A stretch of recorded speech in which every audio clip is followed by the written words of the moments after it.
Itong mga medal na to, nakuha to ng mga anak ko sa kanilang pag-aaral. Simula ng elementary hanggang college. Talaga nagsikap sila na makuha yung mga medal na yan. Marami yan eh.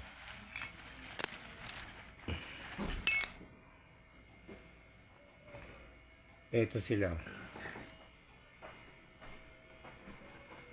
Yan.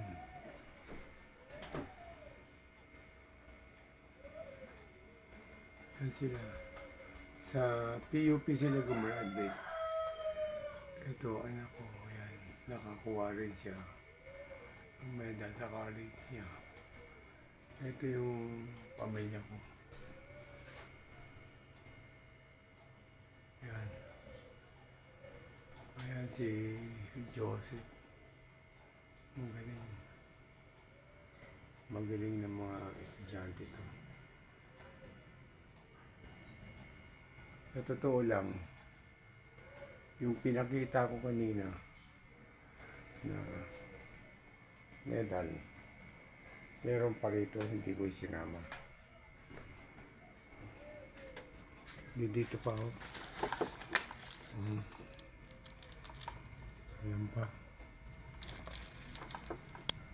Yung iba nasa salas.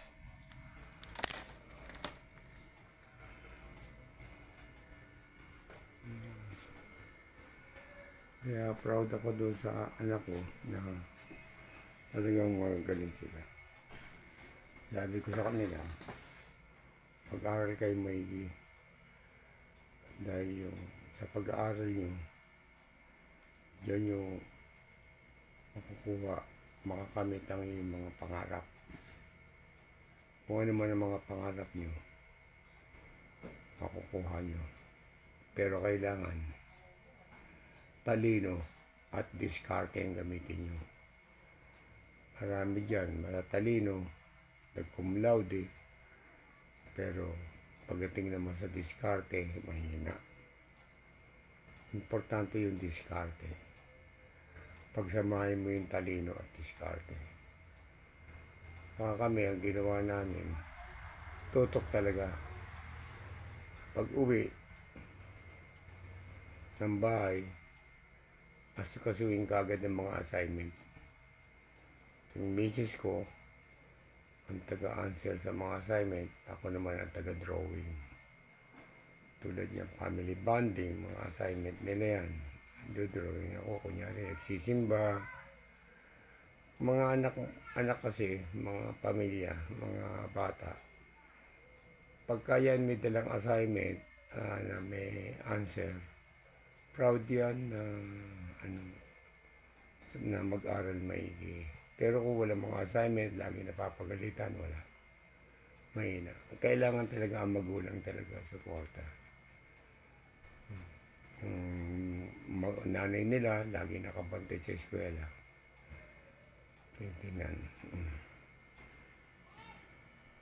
Ayan sila.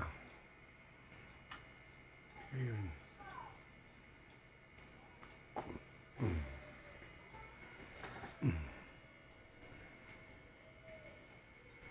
Yan.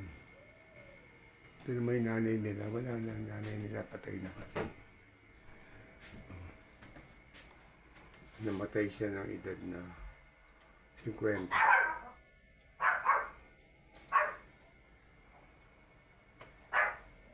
Pero nasa ano kami, nasa community church kami mga panahon na yan. Hanggang ngayon naman, nagsisimba pa rin kami. Kaya lang wala na akong partner kasi.